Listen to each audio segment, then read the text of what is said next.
la somma del pensiero di uno dei nostri massimi nel senso così storico dei generali.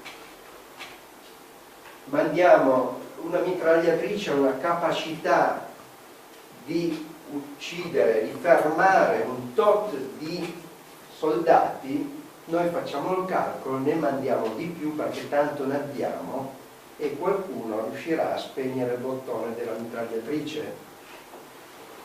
Ora, questo, l'ha detto Roberto, è un'immagine, una dei risultati.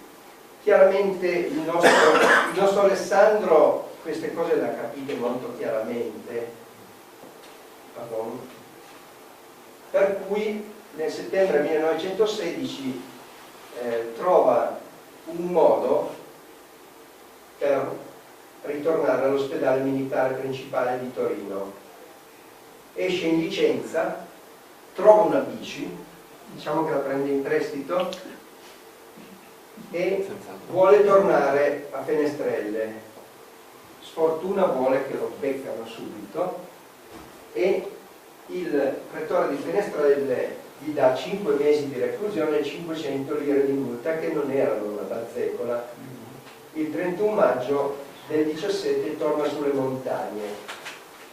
A giugno viene dichiarato disertore. Ora, il disertore all'epoca, cioè oggi tu fai falso in bilancio, ne fai di tutti i colori e vai sereno, cioè il prezzo da pagare. Il disertore faceva la fine che si vede di là sulla vostra destra.